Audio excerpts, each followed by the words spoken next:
ang gusto niyong presidente at bakit?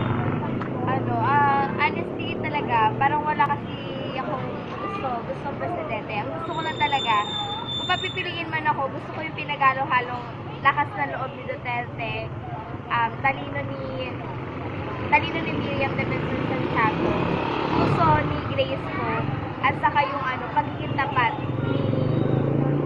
ni Marojas at yung pagkalinga ni Ninay sa mga Maynila. So, wala talaga. Hindi ko talaga alam. So gusto niyo po combination. Ano ang gusto mo sa isang presidente? Kung papipiliin ako ng isang presidente, gusto ko yung presidente kinuna yung kapakanan ng kabataan. Kasi naniniwala ko sa kasabihan ni Dr. Jose na ang kabataan ang pag-asa ng bayan. So, yun. Ano ang gusto niyo sa isang presidente?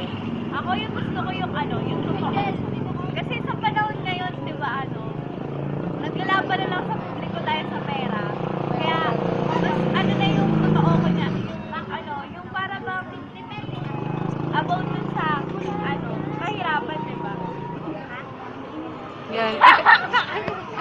Anong gusto mo sa isang presidente? Ako po, gusto ko sa isang presidente yung simple lang. Yung mapapakatotoo siya sa sarili niya, yung pantay yung tingin niya sa lahat-lahat. Alam naman natin na walang perfecto, di ba? Kaya lahat naman magkakamali. So, yung simple lang na presidente, yung kaya niya panghawakan yung lahat, kaya niya, yung balance lang, yun lang. Ano ang gusto mo sa isang presidente? Yung maraming magagawa, maraming may tutulong sa mga mamamayan, yung may malasakit sa mga Pilipino at yung may puso, yung hindi nangungurakot. Salamat po. Sino ang gusto mong presidente? Para sa akin si Mar Rojas.